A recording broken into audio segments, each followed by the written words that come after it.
Welcome, everyone, to the Civics 201 breakout session, Education to Workforce, the Pipeline of Development. My name is Alicia Palacios Woods, and I'm the President and CEO of the Austin Young Chamber. It is my pleasure to pass the baton to our session moderator, Becky Calahan. Becky is an Austin Young Chamber leader, as well as an associate at Philanthropy Advocates. This is sure to be an exciting discussion, so please take it away, Becky.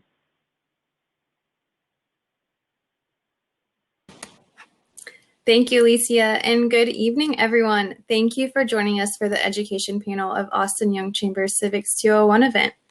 My name is Becky Calahan, and I'm an associate at Philanthropy Advocates. I also have the pleasure of serving on the Austin Young Chamber's Economic Development Committee as a policy lead, as well as on the advocacy subcommittee. At the Austin Young Chamber, we are focused on supporting young professionals to be the dynamic business and community leaders our region needs. Among our focus is to create a young professional community that fosters diversity of ideas and perspectives so that we can collectively overcome the many challenges we are facing as a community. We run many programs throughout the year that incorporate professional development, civic engagement, and personal growth opportunities.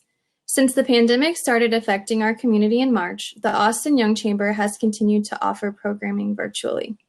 We encourage you to hop on our website at austinyc.org to learn more about becoming a member and engaging with us through our virtual programs.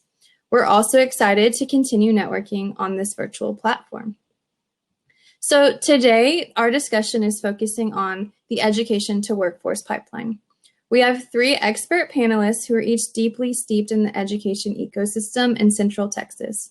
I'll briefly introduce each of our panelists, and then we'll dive into our discussion for the evening. As we move through the panel, please place your questions and comments in the chat and Q&A function, and I'll keep an eye out to incorporate your input into our conversation. So let's go ahead and get started. I'd like to introduce you to our panelists, and I'll link their bios in the chat as well for a deeper understanding of their expertise. So first up, Eva Rios. She is with Capital Ideas. Eva, welcome. We also have Jennifer Saenz with E3 Alliance. Jennifer, thanks for being here. And Mark Williams, who is on the Board of Trustees for the Austin Community College. All right, so thank you to the three of you for being here with us today. Very excited about our panel discussion. So let's get started. And first, I'll put some slides up, but to begin the conversation, I wanted to anchor us all in a common goal for tonight's conversation and discussion. So it's important to understand the importance of a successful education system that prepares students to enter the workforce. And tonight, as we go through this conversation and we engage with each other in the chat, we hope that by participating in this panel, you'll be able to engage in the education to workforce system, whether that means you're hiring interns, voting for school board members, or some other form of support for an engagement in building a pipeline for our future workforce needs. So speakers, let's get started with some questions. Jennifer, we'll start with you and then I'll put our slides up.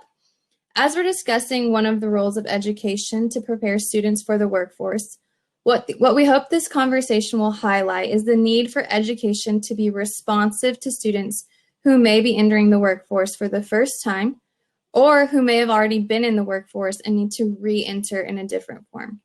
Could you speak to what the future of education will need to look like to not only meet the immediate workforce needs brought on by COVID-19, but also for changes we may anticipate now or can't even predict? Yeah, thank you so much for having me and to engage in this conversation. So when we think about education, right, especially in light of COVID, what we are seeing is this need for better connection with our students and better advising, both from a college and career experience. And so as we're engaging with our students, especially in the K-12 space, really thinking about what are their interests, what are the skills that they have, so that we can align those to what we're referring to as high-valued credentials, so that our students are engaging in courses and classes that are going to provide them the skills that are necessary as they transition into post-secondary, whether that's a credential, an associate's degree, or a bachelor's degree, so that when they get to the workforce, they have a higher rate of success of getting a job that's going to earn them a living wage. And so that's a big part of what we're looking at in education, right? When we look at the particular slide that's being posted right now or shared, what we've identified at E3 through our research is that if a student does not have a credential or an associate's degree or a bachelor's degree within 6 years of graduating from high school, they only have a 12% likelihood of earning a living wage. 12%.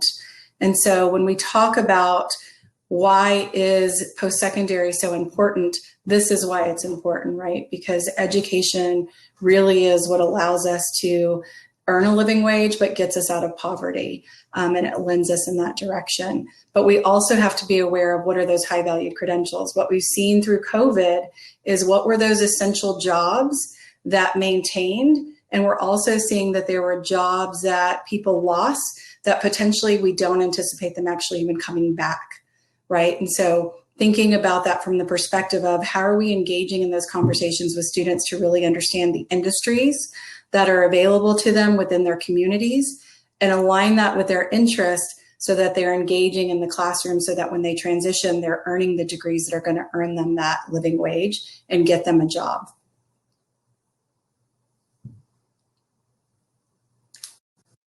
So this next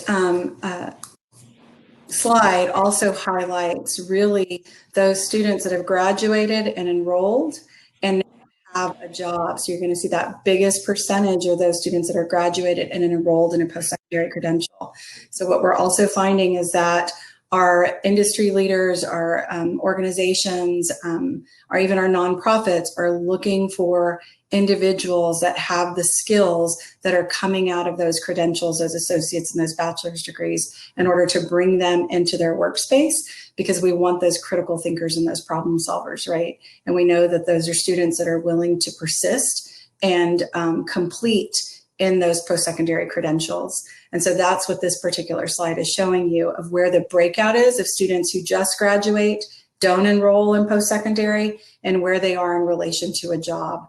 Really, again, highlighting the importance of education, but also understanding and having that college and career advising so that our students know how to navigate and the pathways that are going to lead them to those high valued credentials. Jennifer, thank you so much for that explanation, especially of high value credentials and the staggering statistic that you laid out on the slide, around 12% of young adults without a certification or credential finishing high school, 12% chance of earning a living wage. That's a low number, and I really appreciate you discussing the importance of advising and the pathways to connect to the workforce. So I'd like to switch over to transition to Mark to help explain the role of a community college in those pathways that Jennifer mentioned. And really, Jennifer, you mentioned how COVID-19 has shifted the whole workforce demand in the field students might be entering into. So Mark, you're in a unique position in your role as a trustee on the Austin Community College, and community colleges have the potential to help students with upskilling and reskilling. So could you speak to what we mean by upskilling and reskilling and explain the role of higher education, and particularly a community college, in helping individuals be educated and eligible to meet workforce demands? Sure. Thanks, Becky. Thanks for including me. Let me first by just saying, give a little context about the community college, because I think it ties into how upskilling and reskilling work. And looking at what Jennifer's talking about, where students coming out of 9th grade or coming out of high school to the community colleges, in some cases, the community colleges has a lot of roles in our area, in our region, one of which is really working with the high schools. And we have career academies and dual credit programs and early college high schools where there's a recognition that we need to start working on developing the workforce while students are still in high school. Many of the people in this room may recognize that, at least for me, as an old guy, we'd graduate from high school, you had no idea what you were going to do, and then you go to college to kind of figure it out. Now there's a lot more awareness that that's can actually start in high school. There's endorsement pathways, people are making choices. So community colleges have invested into high schools. One of the big areas that we have is also the university transfer programs, where we take students that come out of the high schools, come to us for a lot of the core classes, and then transfer to a four-year institution. Some of that's pretty traditional. They go to Texas, Texas State. We have a lot of specialty programs, which may be very focused on engineering, going to A&M, or workforce skills, go with Concordia, or teaching through Texas Tech. A lot of programs that really relate to transferring to a university. But when you start thinking about the core of what our education to workforce pipeline is, at ACC, really a lot of what we do is workforce training. We have a significant number of maybe over 90 programs really around career and technical training, where students are coming to ACC to get skills or to get better skills so they can get a job or a better job. And within that, a lot of those are credit programs. We have 40,000 students that are taking credit programs at any one time. We probably have 75,000 students over the course of the year, and I'll explain how we get to that bigger number. But we also offer continuing ed courses, which may not be credit, which may be credentials, where students can come and take programs from ACC that aren't a 2-year associate's degree, but are some sort of credential. And matter of fact, I'll talk about in just a minute, one of the things that we've done to really focus on responding to COVID and how we needed to meet the needs of the workplace. We also have adult education. We're out in the community trying to help people that just need to get skills, learn how to speak English. They need just basic skills to be able to get a job or college prep. And some of that's adult education. So the people have been out of the workforce.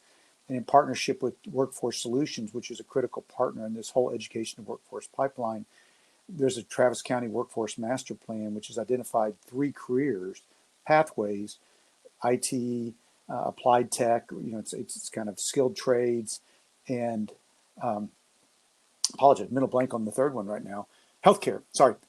And we're trying to say we have a lot of jobs in our region and that we need to fill, and we need skills, and we don't have enough people. And those are the kind of jobs that, particularly the middle skill jobs, people aren't necessarily moving to Austin. We need to home grow our own, and the community college is a resource to do that. And we offer our programs either online or in person, a lot more online and blended learning right now. And so when you think about where we are, we've always been trying to address the workforce of Central Texas and have been trying to meet it. There's about over 1 million people in the civilian labor force in our Austin MSA region. And so we've been trying to meet the needs of that for a long time. COVID has actually changed that because a lot of people have lost jobs, but just the technology disruption, the way the economy is going, there's a lot of people that are losing jobs just before COVID even hit. And part of what we want to do is help those people become students who get skilled or reskilled. And if you want to flip to the slide, I'll go to that, which is one of the things we look at. So we are trying to develop students who are on a pathway coming out of high school, straight to university. But there's also recognition that we need to reskill people. We need to give people who've lost their job, don't have the skills for the workforce, some new skills. And how do they do that? And how do we do that? Either credential credit programs, or do we do that with a 2-year associate, or do we have some specialty program that we can offer? In upskilling, we work a lot of times with partners. We have a corporate partnership with Samsung, but a lot of times this is people who are working for a company themselves, and they just need to get some additional skills to get promoted. Kind of the idea of I want to get a new job or I want to get a better job, but sometimes it's staying within the same organization and just upskilling so you can move up. We have people that come to ACC because they need a degree to get promoted. We're still in the workplace. You have a Michael Dell doesn't have a college degree, but in a lot of places, you still have to have a college degree to get the next level. And so they come to ACC to get the training to get promoted. And within that, we have 10 areas of study. I apologize, I'm going to read them to you that kind of talks about what we do. We have arts, digital, media and communications, business, computer sciences and IT, design, manufacturing, construction, and applied tech, education, health sciences, liberal arts, public and social services, science, engineering, and math. And what we're trying to do is prepare the college to respond to our needs. And what we've actually done coming out of COVID and is really try to develop, we've got 12 high demand programs that we've actually gone and discounted them to 50%, working with the marketplace. And I'll put some of these links into the chat box when I'm done so people can see. Well, we're really trying to find out what are some jobs that people that have lost jobs can quickly get some intense training short term so they can get back into the marketplace where there are jobs available. And so we're trying to respond to that need. One of the things that we also look at, and probably worth it going to the next slide, and let me point one thing on this slide which is relevant, is support services, which is when Ava talks, she's going to talk about really how critical that is to what Capital ID is. but it's also within our community college, how we need to be able to make sure we provide support for our students, because most of our students are not people with significant means. A lot of them are working jobs. 77% of our students are part-time. So a lot of them need support services, including childcare and some other assistance to be able to take the training they need to get the better job. So I'll see if I can go through these next 2 slides pretty quickly, and then you can cut me off whenever you need to. So when you look at this job, one of the things you look at now and say, okay, what are the jobs that we have in Central Texas that are open? And we work with the chamber very closely to say what jobs are out there. And you'll see there's about 56,000 jobs that are open right now that are posted. And you may look at that and say, where is that coming from? But 46% of those are relatively new. They're new postings. So 25,400 jobs are people looking for people today to fill the jobs. Now, there's a couple issues that come into play, one of which is a skill set mismatch. Some of the jobs people have, we don't have people that have the skills to take those jobs. And then there are also some jobs that some people don't necessarily want to do. One small example of jobs that are booming are delivery people. There's a lot of people that they need to be delivered because we've now moved to a very, at home remote work environment. To give some context, Austin right now has about 82,000 unemployed people, I think is at the end of July, which is a 6.7% unemployment rate. Put that into context, that's 45,000 more than we had a year ago. So COVID has taken a pretty significant hit. And so what we're trying to do is respond to be able to make sure that we can give people the training, workforce training they need to get back into the workforce as quickly as possible. And historically, the community colleges see a bump up of enrollment. In 2010, when we went through the Great Recession, our enrollment spiked in 2011 and 12 because so many people were displaced, they had to come back to get training to go find the jobs that now existed.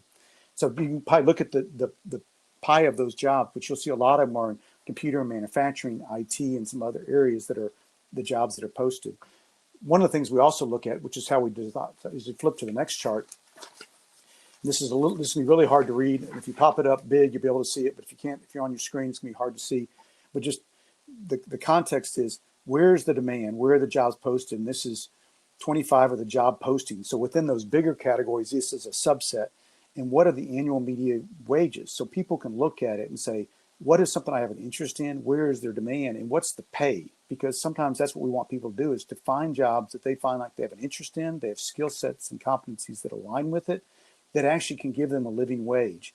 And so that's what some of this is trying to show, is we're again working with the chambers. Let's give people visibility to what's out there, and let's let them align to ACC and what's in programs that we have to help them get the skills they need to find the jobs that we have in our community. Now I'll pause there and wait for questions later. Thanks, Mark. I think so much of what you touched on with the community college role, not only in upskilling and reskilling, but addressing even the students that Jennifer was mentioning coming straight out of high school in pathways, it's just so important to me, highlighting a community college and the role within the education and workforce space, that you all are truly serving the community and touching on all sorts of aspects of the workforce. So really appreciate you all being here and in your perspective and building off of, that, again, going back to Jennifer's slide around 12%, having the 12% of students not completing a degree or credential in 6 years out of high school. And now we're adding on top of that the COVID needs too. So yeah, if you'll bear with me, I'll make two quick observations that built on that. One of which is we're finding a lot more employers, they value degrees, but what they value more are competencies. Do you have the skills to do the job? And so while there is definitely some correlation, if not causation, between degree and getting jobs, a lot of it is the competencies, which is where community colleges are coming into play, and because we can develop those skills potentially quicker. And the second thing is that probably 95%, maybe more of our students are from Central Texas, are going to stay in Central Texas. So different than the four-year universities, where a lot of what starts here changes the world. You come to Texas. I'm a Longhorn myself, but a lot of those students go back to where their home communities. They go someplace else. ACC is developing. We really are growing our own workforce for the jobs we have in our region. Yeah, that's great, and thanks for adding that on.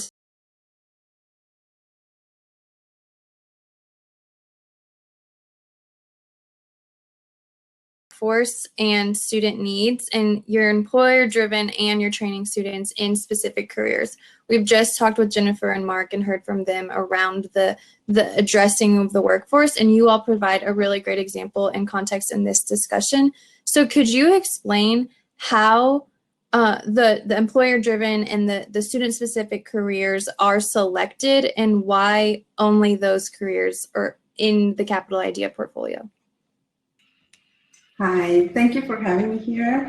As the slide says, Capital Idea was created back in 1998. And what we were trying to do back then, and we're still focused on, is on solving two problems. The employer needs of having needing high skilled workers. And then we had a lot of individuals who, like Mark said, they're here to stay. They're local individuals, low income, underemployed, who were looking for opportunities to work in those companies. Back in the 90s, the semiconductor industry was so big.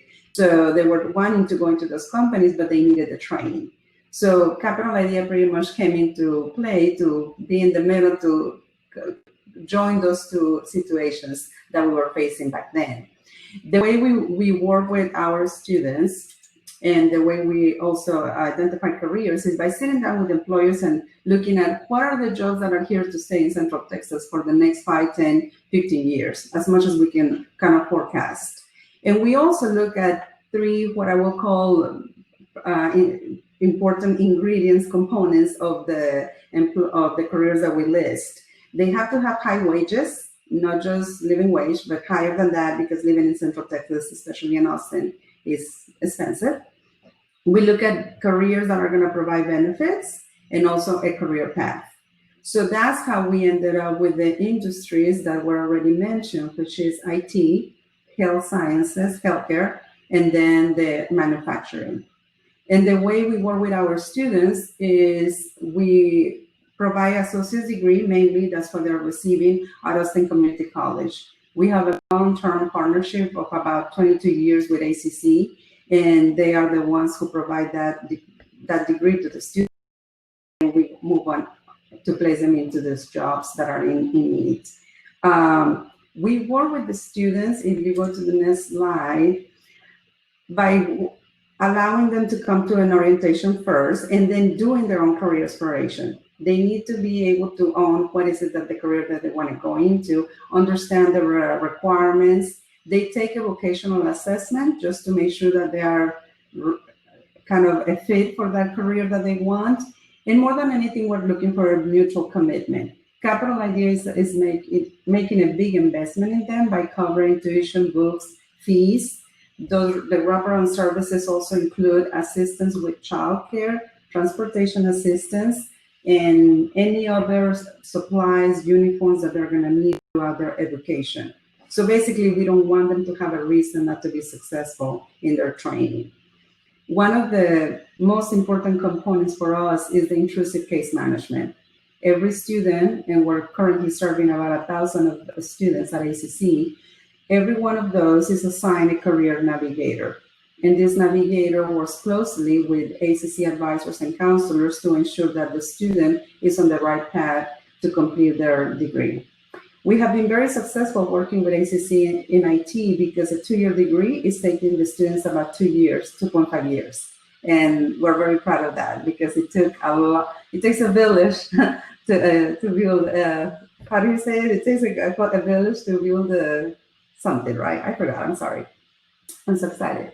But it was a lot of effort on the employer side, on the academic training institution side to make it work.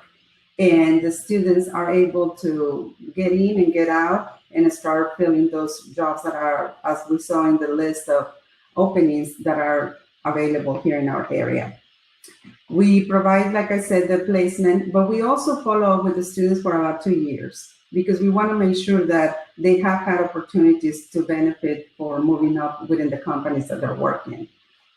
But again, our most important service for us is the case management, that we don't leave them alone throughout the process. Most of the students at this point are taking about 3.5 years to complete their degree. And about out of the 1,000 students that we're serving, about 75% of them are pursuing a healthcare career. And connecting that to COVID, we know that we're going to continue to need healthcare workers and definitely IT workers, especially as an example, we're all working online, right? So we're going to need somebody to help us navigate those systems.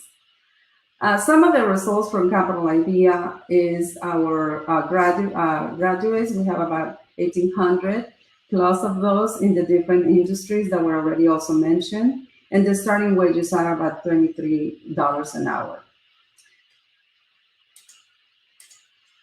One of the things that we're very proud of is the fact that roughly about 70% of the children of our graduates also go to college after they complete high school. And then the other part that we're very, very proud of is also the long-term training impacts on earnings. If you look at this slide, that is kind of showing you how the earnings, even after Capital Idea and a few quarters, keep going up. So that's something that we continue to work harder, and that depends on also, like I said at the beginning, the kind of careers, the different careers that we offer. And I'll stop there and see if there are any questions. Thanks, Eva. I'm looking to see if there's any questions, and I don't see any right now. So feel free to enter your questions or comments in the chat if you're still following along with us. I did want to take about the last 10 to 15 minutes to just sort of open it up to each of you to connect some dots or potentially provide some calls to action or takeaways, whether it's directly within your organization or within the community. As we were preparing this panel discussion, we mentioned just posing the question, do we as a community and us as individuals on this call know community college trustees or members of school boards or ways to truly engage to impact this pipeline we just mentioned? And we just talked this whole past 45 minutes about the way education is so interconnected to the workforce, whether it's going straight through the way Jennifer mentioned. And if you don't go straight through to complete in 6 years from high school to a credential, you have a 12% chance of having a livable wage. That's staggering to me. And then community college role and Eva's role and the workforce role and really making sure that students are engaged in the demands, and so it's a meaningful credential, and also that education is responsive to the workforce demands. So that's sort of my summary and my takeaway, that it's all very interconnected. But I wonder if any of you would like to unmute and really potentially add some more to the dialogue or even some calls to action for our participants. Yeah, I think if I could add something, I mean, I think if any what COVID has really highlighted is that education is really a role of everybody, right? I think for so long we've kind of put it in the space of K-12 and higher ed, both community and four-year colleges, but really thinking about all of the different organizations within our community and what role they have in supporting education and its ability to allow students to be successful so that they can transition and matriculate into the workforce and better our economy. Right, we think about this from the healthcare standpoint, from transportation. I mean, there's so many different industries that we need to start collaborating with to make sure that our education system is allowing students to navigate through that pathway. So I think that is really important, and also the fact that, like we've talked about, that COVID has really highlighted that there's so many inequities within our education system, and when we're looking at a Central Texas region being a majority minority, we really need to hone in on how do we deal with those inequities, and how do we really think about both local policy and state level policy that is driving some of those inequities within our area. And then lastly, the importance of voting, right? That I think in an election year like this, we tend to focus on the presidential election, and not that that is not very important, but for real change to happen, it happens with our local leaders. And so as much as we want to get out there and vote for our presidents, we have to think about our city council members, our board trustees. Those people are the ones that are driving those local policies. And if we don't really get involved there, we're not going to see the benefit within our city and within our community.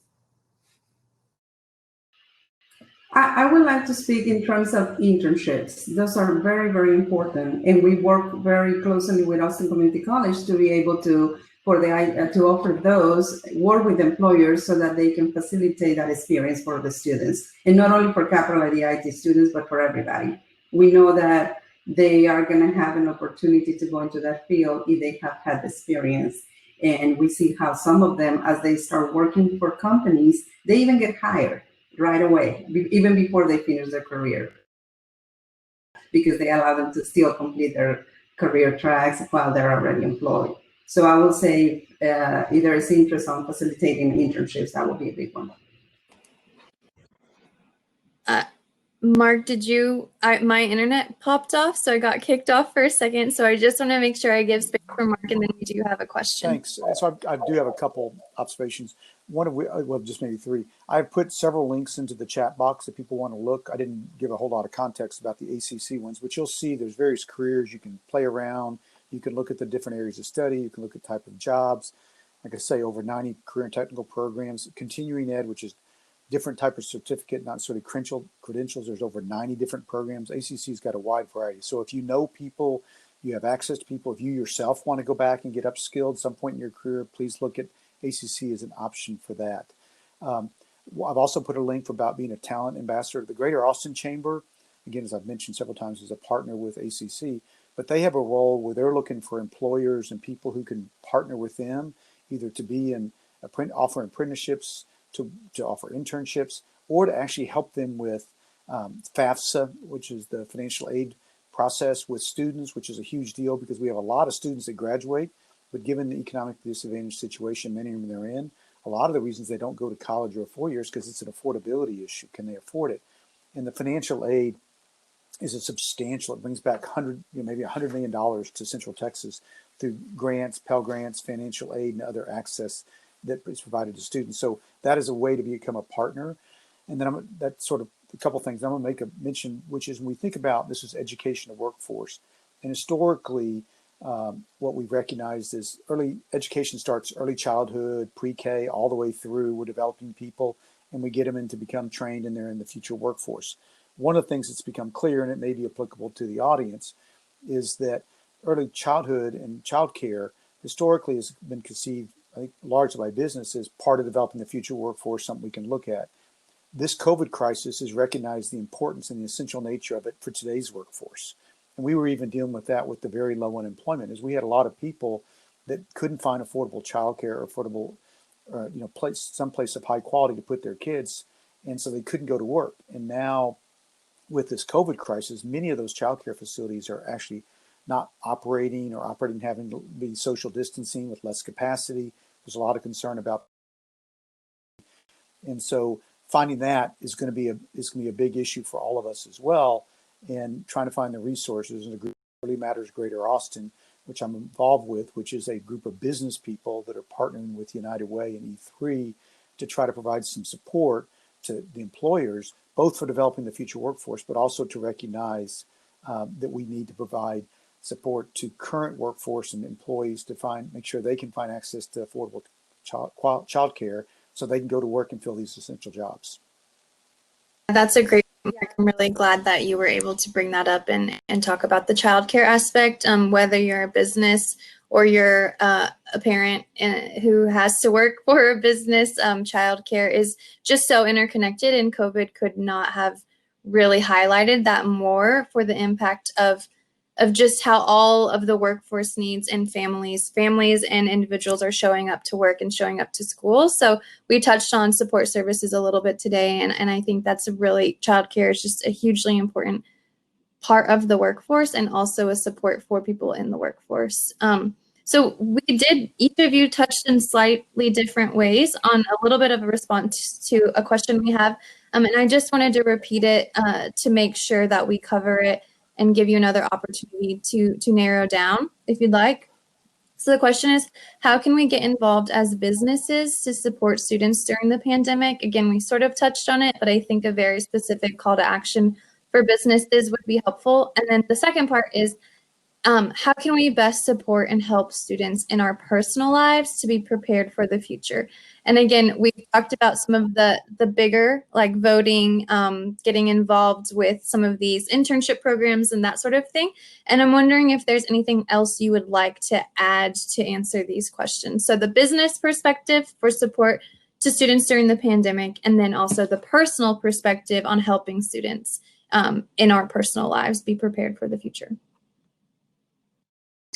So I know for businesses, I can speak specifically with E3. One of the things that we do, and that's really part of our mission, is convening different industries and educational districts and IHEs together and engaging in conversations around how do we best support students and how do we improve our education system. And so that is definitely a way you can get involved as a business. If you wanted to be part of that convening, we have a leadership council where we engage. We have people in the industry of healthcare, transportation, in our school districts, in our community colleges, and our four-year institutions, part of the chamber. So that is one way, but definitely also the internships. I know ACC also has a mentoring program where they're always looking for business leaders to come in and mentor students along that pathway. There's lots of different organizations out there. One of the things that we've identified through our research is that students who have a mentor, especially taking them from high school into post-secondary, have a higher success rate of completing and being successful in the workforce. And so a lot of our students don't have that mentor or do not have a role model that has completed an education or a certification. And so having a business industry mentor that can help guide them is very important in that space. And as far as personal lives to be prepared for future, I think just, in my own personal life with my own students, it's constantly engaging them in conversations of, like Mark said, it's about skills, right? It's about what are you passionate about and what are the skills that you have, and can you critically think, can you problem solve? Because that's what our workforce is looking for. So constantly engaging your own students in those conversations and reflecting on what they're learning and how it applies to where they see themselves in the future or being a part of the community and the importance of that. If you don't mind, I'll try to take a little bit of a shot at this too. So I know ACC has, and Austin ISD has too, and I'm sure other school districts have. But if you're a business and you want to provide support to students directly, there's student emergency funds that both of them have created, because there's a lot of people that are out of work, have challenges, trouble making utility bills, rent's coming up. They can't buy supplies. And both the school district, Austin Ed Fund through the school district, and the Austin Community College Foundation have created student emergency funds that people want to provide support to that. I would also suggest, and follow up on Jennifer's point, ACC actually has, one of our many points, ACC also has industry councils where we actually look to businesses to help guide us, develop our programs, develop our curriculum, make sure we're preparing students in the right way. So that's sort of an ongoing effort. But the businesses can reach out to the partners and potentially can also work through Austin Ed Fund and Austin Partners in Education and provide volunteers and resources to help certain of the nonprofits. And Austin Ed Fund coordinates all the partners for the school district in Austin. Again, the Community College Foundation is probably a good place to start. Where can we plug in? And then there's volunteer roles through a lot of those organizations, whether it's communities and schools, whether it's Austin Partners in Education, to be a mentor, be an advisor. There's a lot if you personally, that's more for your personal side. If you want to invest in time, either doing some math coaching, career mentoring, college mentoring, because part of our challenge with a lot of our students is, and I don't mean to make this sound in any way, but they don't have exposure to anybody that may be in the IT industry at all. So understanding what these opportunities mean is one thing to just hear it. It's another thing to actually have someone explain what that is, how that's relevant to their lives.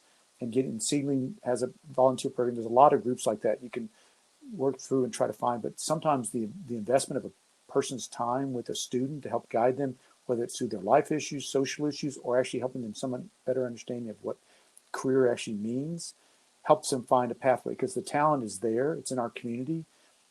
They need some resources.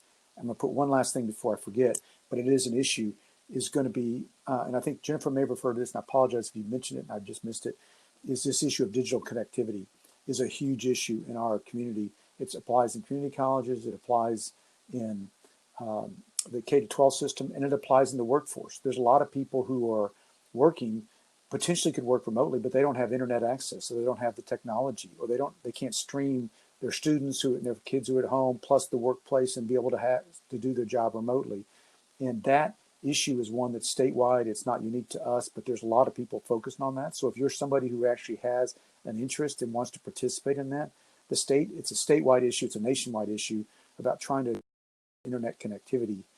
So find a spot that you're interested in, Google's your friend, and there will be opportunities to get involved.